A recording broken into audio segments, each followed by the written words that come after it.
আসসালামু আলাইকুম। Welcome to Mukibul Islam teaching home. আমি মূলত বিবিএ অনার্সের যেসব ম্যাথমেটিক্যাল সাবজেক্ট আছে সেই সাবজেক্টগুলোর অঙ্ক করিয়ে থাকি। আজকে আমি একটি গুরুত্বপূর্ণ সাবজেক্ট ট্যাক্সেশন ইন বাংলাদেশ এর একটি গুরুত্বপূর্ণ লেসন বেতন খাতে আয় এই অধ্যায়টি করাবো। তো প্রথমে আমাকে জানতে হবে বেতন কি। তাহলে জেনে নিই আমরা বেতন কি।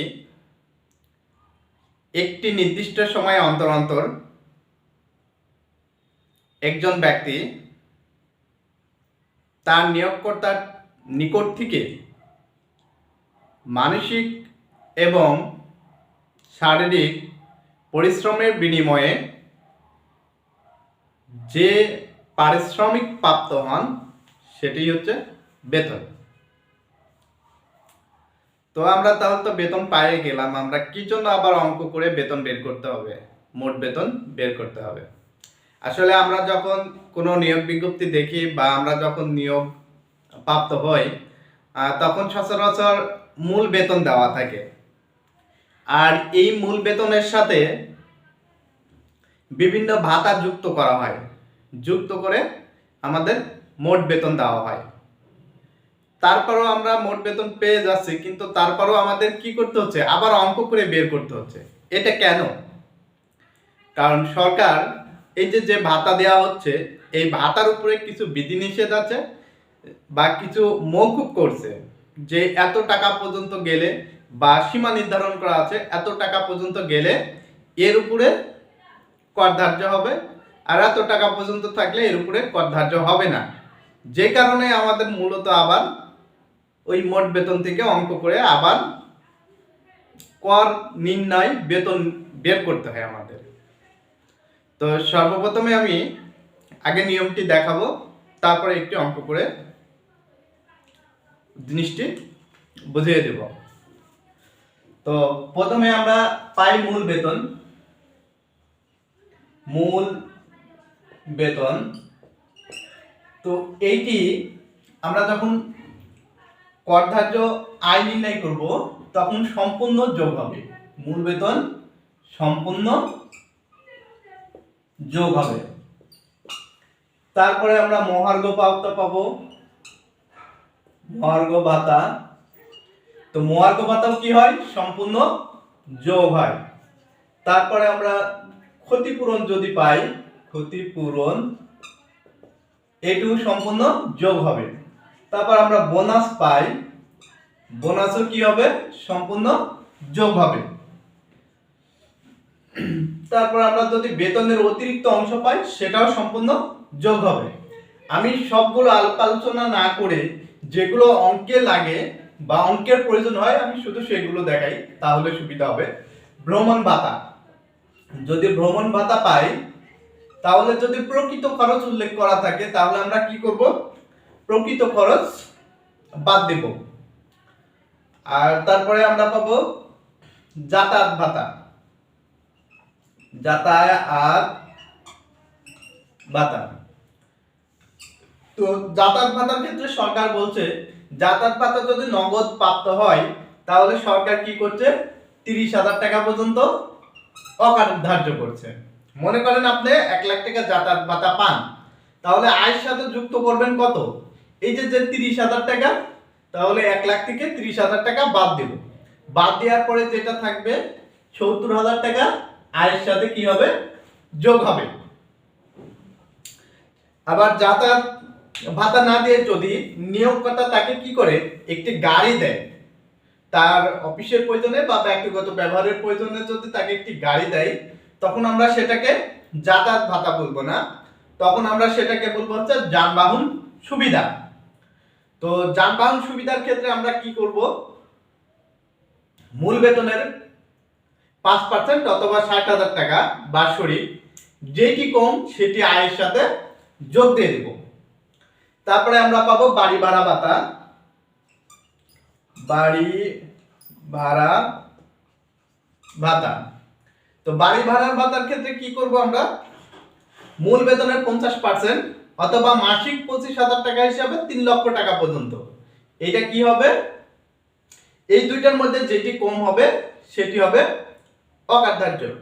মনে করি বাড়ি ভাড়া ভাতা মাসে 30,000 টাকা করে পালাম, তাহলে এখানে আমি যদি কি করব, যেহেতু মাসে 25,000 টাকা, তাহলে 3 লাখ টাকা করে আমি কি করব, এই মাসে 25,000 টাকা হিসাবে বাদ যাবে, যেটুকু থাকবে তার সাথে যুক্ত হবে। আবার অনেক সময় বাড়ি ভাড়া ভাতা নগদ না দিয়ে কি করে, একটি বাড়ি দিয়ে দেয়, সুসজ্জিত অথবা একটি অসজ্জিত বাড়ি দিয়ে দিল। বাড়ি ভাড়া নগদ না দিয়ে একটি বাড়ি দিয়ে দেয়, সুসজ্জিত অথবা অসজ্জিত। সেক্ষেত্রে আমরা কি করব, মূল বেতনের 25% অথবা বার্ষিক ভাড়া মূল্য, এই দুটির মধ্যে যেটি কম সেটি আয়ের সাথে যুক্ত করব। এরপর আমরা পাই হচ্ছে চিকিৎসা ভাতা। চিকিৎসা ভাতা, তো চিকিৎসা ভাতা আমরা কি করব, মূল বেতনের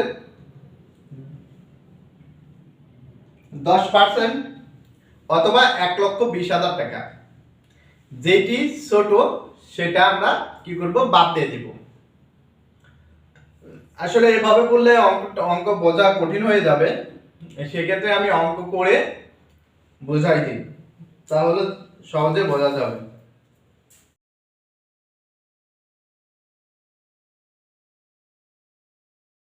18 সালে ম্যানেজমেন্ট ডিপার্টমেন্টে এই অঙ্কটি পড়েছে, আমি এই অঙ্কটি এখন সলিউশন করে দিব। তার আগে অঙ্কটি পড়ে নিই। জনাব সোহেল একজন চাকুরিজীবী। 2018 সালে 30 জুন সমাপ্ত বছরে তার বেতন নিম্নরূপ: মূল বেতন মাসিক 32,000 টাকা, মহার্ঘ ভাতা মূল বেতনের 20%, দুটি উৎসব ভাতা বা উৎসব বোনাস পান, প্রতিটি 1 মাসের মূল বেতনের সমান। তাকে বিনা ভাড়ায় একটি সুসজ্জিত বাসস্থান দেওয়া হয়েছে যার বার্ষিক মূল্য 1 লক্ষ টাকা। তাকে একটি গাড়ি দেওয়া হয়েছে যা তিনি অফিস ও ব্যক্তিগত কাজে ব্যবহার করেন। চিকিৎসা ভাতা মাসিক 1,000 টাকা। চলতি বছরে তিনি ভ্রমণ ভাতা 15,000 টাকা পেয়েছেন।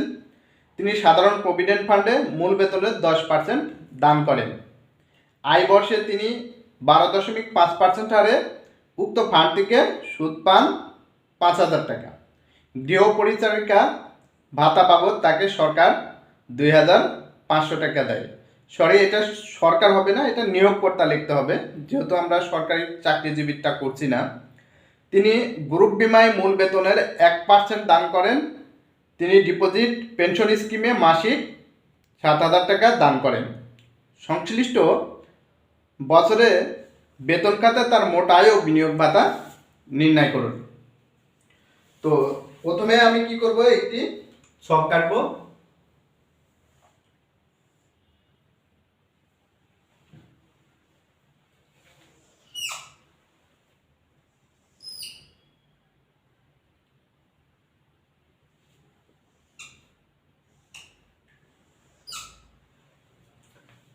এখানে জনাব সোহেল লিখবো, তারপরে 3 নম্বর লিখবো। 3 নম্বর যেহেতু প্রশ্নে দেওয়া থাকে না, আমরা ওইটা লিখবো না, আমরা এখানে আয় বর্ষ এবং কর বর্ষ লিখবো। যেহেতু 18 জুন বলছে, তাহলে আমাদের কর বর্ষ হবে, প্রথমে আয় বর্ষ লিখবো, আয় বর্ষ হবে 17-18, আয় বর্ষ 2017-2018, আর কর বর্ষ হবে 2018-2019। এখানে আমরা বিবরণ লিখি, বিবরণ টাকা। তো এখানে বেতন খাতে আয়, বেতন খাতে আয়, বেতন খাতে আয় ধারা কত, বাংলাদেশে নিয়ম অনুযায়ী, আয়করের বিধি নিয়ম অনুযায়ী বেতন খাতে আয় ধারা হচ্ছে 21। এটা অবশ্যই লিখতে হবে, বেতন খাতে ধারা আয় কত, 21। তো আমরা সর্বপ্রথমে যেটা লিখবো সেটা হচ্ছে মূল বেতন। মূল বেতন মূল বেতন কি হয়? মূল বেতন সম্পূর্ণ অংশটি আয়ের সাথে যুক্ত হয়, এই জন্য আমরা সম্পূর্ণ অংশটি আয়ের সাথে যুক্ত করব। তো এখানে মূল বেতন দেওয়া আছে কত? 32,000 টাকা। মূল বেতন 32,000 গুণ 12, যেহেতু এক মাসের বেতন দেওয়া আছে এই জন্য 12 দিয়ে গুণ করে আমরা মোট বেতন বের করব। এখানে তাহলে হবে 3,84,000, 3,84,000 টাকা। এরপরে দ্বিতীয়টা কি আছে? দ্বিতীয়টা আছে মহার্ঘ ভাতা। মহার্ঘ ভাতা, তো মহার্ঘ ভাতা যত সম্পূর্ণটাই কি হয়? আয়ের সাথে যুক্ত হয়। প্রশ্নপত্রে বলা আছে মহার্ঘ ভাতা মূল বেতনের কত পার্সেন্ট? 20%। তাহলে মূল বেতন মোট 3,84,000, এর আমরা কত করব? 20% করব। 20% করে যা হবে সেটা আয়ের সাথে যোগ করব, 76,800 টাকা হবে 20% করবে। এরপরে আমরা দেওয়া আছে উৎসব বোনাস। এখানে উৎসব বোনাস কয়টি? এখানে বলা আছে 2টি এবং একটি মূল বেতনের সমান, মানে একটি করে। তাহলে মূল বেতনের 2টি বোনাস পাই মূল বেতনের সমান করে। তাহলে আমরা মূল বেতন কত? 32,000 গুণ 2, তাহলে পাবো হচ্ছে 64,000। উৎসব বোনাস সম্পূর্ণ কি হবে? আয়ের সাথে যুক্ত হবে। এরপরে কি আছে? নিয়োগকর্তা তাকে একটি সুসজ্জিত কি দিয়েছে? বাড়ি দিয়েছে। যখন বাড়ি দেয় তখন সেটাকে আমরা কি বলবো? বাড়ি ভাড়া, তখন আমরা সেটাকে বলবো হচ্ছে বাসস্থান সুবিধা। আর যদি নগদ টাকা দেয় তখন আমরা সেটা বাড়ি ভাড়া ভাতা বলবো। যেহেতু এখানে তাকে বাড়ি দেওয়া হয়েছে এর জন্য আমরা কি লিখবো? বাসস্থান সুবিধা। বাসস্থান সুবিধা। তো এটার ক্ষেত্রে অবশ্যই কি আছে? একটি আইন আছে, সেই আইন অনুযায়ী করব। তো বাসস্থান সুবিধা, এখানে ভাড়া মূল্য দেওয়া আছে 1 লক্ষ টাকা। তাহলে আমরা প্রথমে বাড়িটির ভাড়া মূল্য লিখব। বাড়িটির ভাড়া মূল্য দেওয়া আছে 1 লক্ষ টাকা। 1 লক্ষ টাকা লিখলাম। এরপরে নিয়ম আছে মূল বেতনের 25% অথবা ভাড়া মূল্য যেটি কম, অথবা মূল বেতনের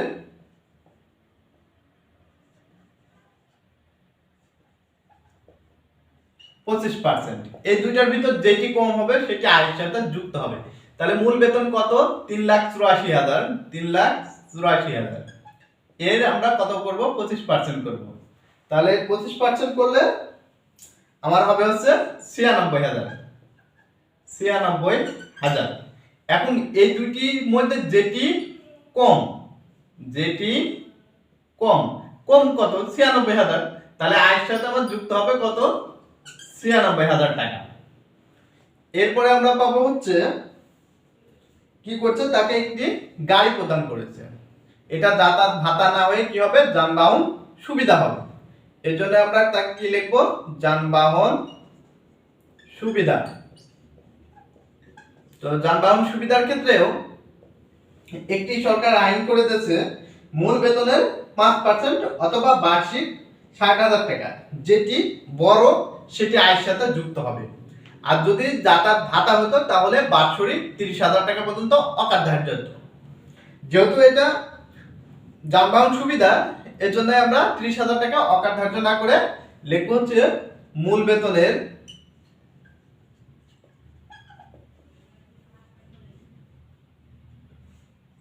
5%। তাহলে মূল বেতন কত? 3,84,000, এর কত? 5%। তাহলে 5% কত আসবে? 19,200 অথবা বার্ষিক 60,000 টাকা। বার্ষিক 60,000 টাকা। 60,000 টাকা। এই দুটার মধ্যে যেটি বড়, যেটি বড় সেটি কি হবে? আয়ের সাথে যুক্ত হবে। তাহলে বড় কোনটা? 60,000। এই জন্য 60,000 কি হবে? আয়ের সাথে যুক্ত হবে। এরপর আছে হচ্ছে চিকিৎসা ভাতা। চিকিৎসা ভাতা, তো চিকিৎসা ভাতা কত করে? মাসিক পায় হচ্ছে 1000 টাকা করে। তাহলে আমরা কি করব, 1000 গুণ 12, তাহলে কত হবে? 12000। কিন্তু এখানে লিখলাম কারণ চিকিৎসা ভাতার ক্ষেত্রে সরকার কিছু অকার্যধার্য দিয়ে দিয়েছে। কি অকার্যধার্য? বাদ মূল বেতনের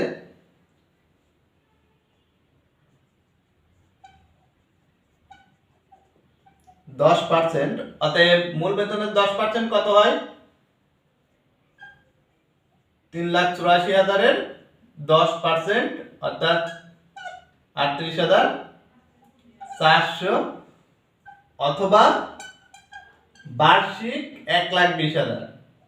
বার্ষিক 1,20,000। যেটি কম, এই দুইটার মধ্যে যেটি কম সেটি কি হবে? বাদ যাবে। যেহেতু আমার কত আছে? 12,000 টাকা, এখানে কি 84,000, 1,20,000 এই পর্যন্ত যায়নি, এটা সেজন্য সম্পূর্ণ কি হবে? অকার্যধার্য, এটা এতে আসবে না। আচ্ছা, আমি এবার মুছে দিই যেহেতু জায়গা কম। আবারও বলছি, চিকিৎসা ভাতা এখানে আসবে না। কারণ কি? এখানে এই দুইটার কোনোটাই অতিক্রম করেনি। যদি এখানে আমার 3 লাখ টাকা থাকতো বা এখানে যদি 1 লাখ টাকা থাকতো, সেক্ষেত্রে আমরা দেখতাম যে কোনটা কম, এইটা কম, তাহলে ওই 1 লাখ টাকা থেকে এইটা আমরা বিয়োগ করে যেটা হইতো সেটা আমরা এখানে বসাই দিতাম।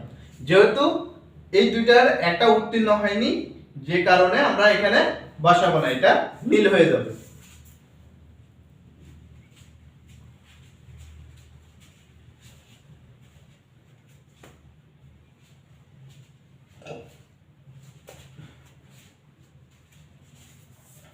এরপরে আমরা পাচ্ছি হচ্ছে ভ্রমণ ভাতা।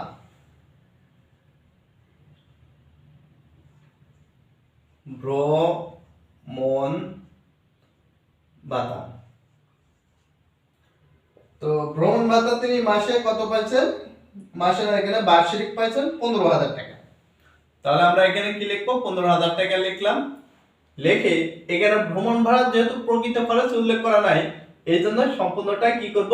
বাদ দিয়ে দিব। বাদ অকার্যধার্য, অকার্যধার্য। অতএব 15,000 টাকা কি হবে? অকার্যধার্য, আয়ের সাথে যুক্ত হবে না।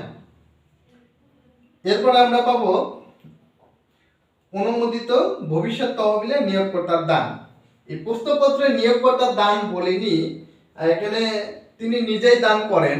অতএব প্রশ্নপত্রে যদি কোনো কর্মীর নিজের দান থাকে, তাহলে অবশ্যই সেখানে কি করে? অবশ্যই সেখানে নিয়োগকর্তা 10% দান করে। এই জন্যই আমাদের নিয়োগকর্তার দানটা আসবে, কর্মীর দানটা না। অনুমোদিত ভবিষ্যৎ তহবিলে, অনুমোদিত ভবিষ্যৎ তহবিলে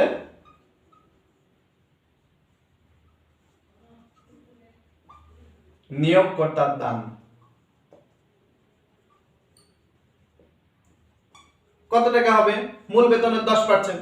তাহলে মূল বেতনের 10%, 3,84,000 ছিল, 3,84,000 এর 10% কত হবে? 38,400। এরপরে আমরা পাচ্ছি হচ্ছে ভবিষ্যৎ তহবিলের বা প্রভিডেন্ট ফান্ডের সুদ। এখন প্রভিডেন্ট ফান্ডের সুদ কত পেয়েছে? প্রভিডেন্ট ফান্ডের সুদ, প্রভিডেন্ট ফান্ডের সুদ পাইছে 5,000 টাকা।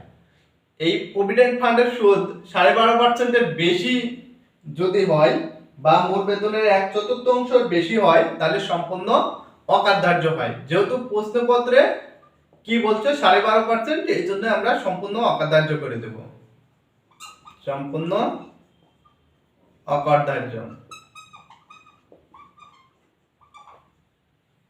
তাহলে 5,000 টাকা কি হবে?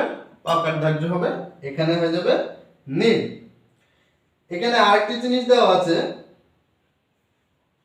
নিয়োগকর্তা কি করছে, তার গৃহ পরিচারিকার বেতন প্রদান করছে। যেহেতু নিয়োগকর্তা দিচ্ছে তার গৃহ পরিচারিকার বেতন, সেক্ষেত্রে আমরা কি করব, ওই টাকাটা কার হবে, ওই টাকাটা হবে হচ্ছে কর্মী। তাহলে এটা মোট বেতনের সাথে কি হবে, যুক্ত হবে। তাহলে গৃহ পরিচারিকার বেতন প্রদান করেন কত টাকা,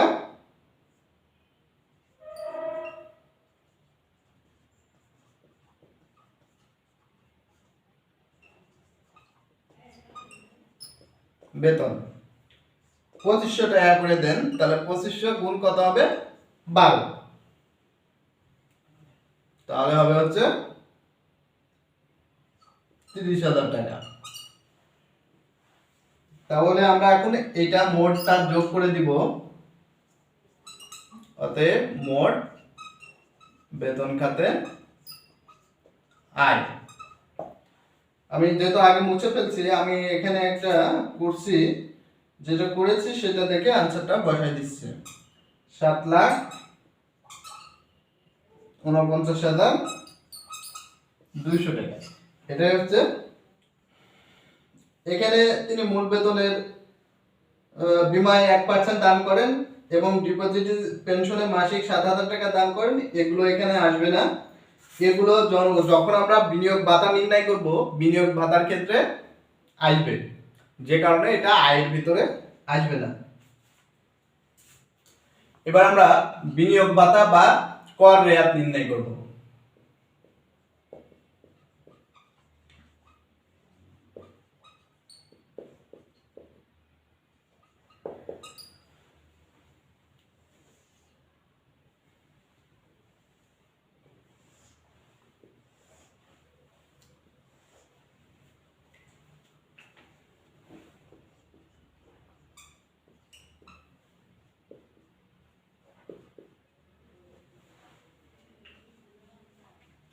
তো বিনিয়োগ ভাতাতে সর্বপ্রথম আমরা যেটা দেখব, অনুমোদিত ভবিষ্যৎ তহবিলের যে দানটা আছে সেই দানটা দেব। তো বিনিয়োগ ভাতায় অনুমোদিত ভবিষ্যৎ তহবিলের দান নিয়োগকর্তা এবং কর্মী দুইটাই আসে, দুইটাই লিখতে হয়। আর আয় যখন করব, আয় নির্ণয় যখন করব বেতন খাতে, তখন শুধুমাত্র নিয়োগকর্তার দানটা লিখব।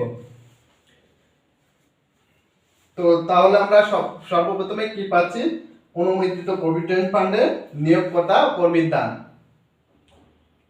অনুমোদিত ভবিষ্যৎ তহবিলে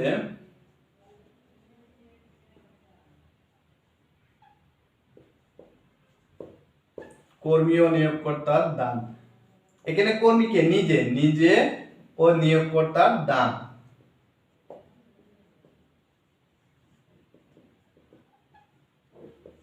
মূল বেতনের কত পার্সেন্ট হবে, তাহলে 20%, 10%, 10% করে, তাহলে 3,84,000 গুণ আমরা 20% করে দেব। তাহলে কত হবে, 76,800, 76,800। অথবা মূল বেতন যেটা আছে একটা, তাকে আমরা 2 দিয়ে গুণ করে দিলে পেয়ে যাব। গ্রুপ বিমায় দান, গ্রুপ বিমায় দান। এখানে গ্রুপ বিমায় দান কত করছিল, মূল বেতনের 1%, তাহলে মূল বেতন 3,84,000 গুণ 1%, তাহলে কত হবে, 3,840 টাকা। এবং ডিপোজিট পেনশন স্কিমে তিনি 7,000 টাকা করে দান করেন। ডিপোজিট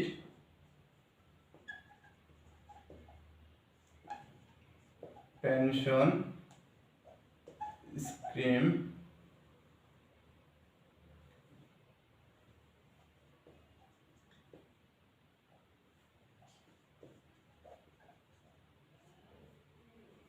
স্কিমে দান কত করে, 7,000 গুণ কত, 12, তাহলে 7,000 আমরা 12 দিয়ে গুণ করলে কত পাবো, 84,000। এক্ষেত্রে একটি আবার সর্বোচ্চ সীমা নির্ণয় করে দিয়েছে। সর্বোচ্চ সীমা আমরা দিতে পারবো এই ডিপোজিট পেনশনে সর্বোচ্চ সীমা সরকার উল্লেখ করে দিয়েছে 60,000 টাকা পর্যন্ত এই কর রেয়ার। আমরা তার বেশি যদি দিই তাহলে সেটা কর রেয়াতে পাবো না। তাহলে সর্বোচ্চ সীমা কত? 60,000। যেহেতু সর্বোচ্চ সীমা 60,000-এর বেশি হয়ে গেছে, তাই আমরা কি করব, এখানে ওই মোট টানা লিখে সর্বোচ্চ সীমা 60,000-এর বেশি তোমরা নিতে পারবে না, এই জন্যই কি করলাম 60,000-ই লিখে দিলাম। প্রকৃত বিনিয়োগ, এইবার এটা পাইলাম প্রকৃত বিনিয়োগ, যোগ করলে কত পাবো? 1,40,000, 1,40,640। আচ্ছা, এক্ষেত্রে আবার ধারা 44-এর 4 ধারা অনুযায়ী ভবিষ্যৎ অনুমোদিত ভবিষ্যৎ তহবিলে নিয়োগকর্তার দান ব্যতীত মোট আয়ের কত পার্সেন্ট? 25% পর্যন্ত আমরা সর্বোচ্চ নিতে পারবো, সর্বোচ্চ পরিমাণ। তাহলে সর্বোচ্চ কত হতে পারে? এখন এটাই হবে না আমাদের মোট যেটা আছে তার 25% হবে? তাহলে অনুমোদিত ভবিষ্যৎ তহবিলে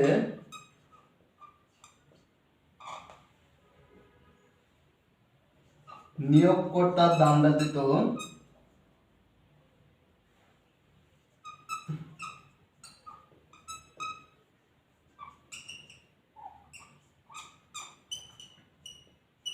মোট আয়ের 25% এবং 1.5 কোটি টাকা, এই দুইটার ভিতরে যেটি কম সেটি হবে। এখন আমার মোট আয় কত ছিল? 6,72,400 টাকা আমার মোট আয় ছিল। তার ভিতরে নিয়োগকর্তার দান কত পার্সেন্ট? 38,400, যেহেতু 10% ছিল, এটা বাদ দেব। এটা বাদ দিয়ে যেটা হবে তার উপরে আমরা 25% করব। 25% করে অথবা 1.5 কোটি টাকা, এই দুইটার ভিতরে যেটি কম সেটি বিনিয়োগ ভাতা হিসেবে গণ্য হবে।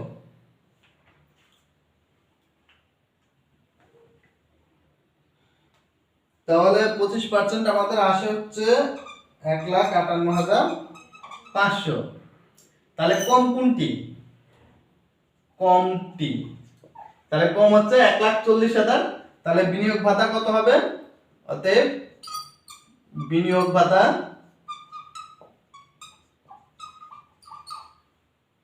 1,40,000। এখানে যেহেতু কর নির্ণয় করতে বলিনি, এই জন্য আমরা কর নির্ণয় করব না। এখানে মোট আয় আর বিনিয়োগ ভাতা নির্ণয় করতে বলছে, মোট আয় এবং বিনিয়োগ ভাতা নির্ণয় করব।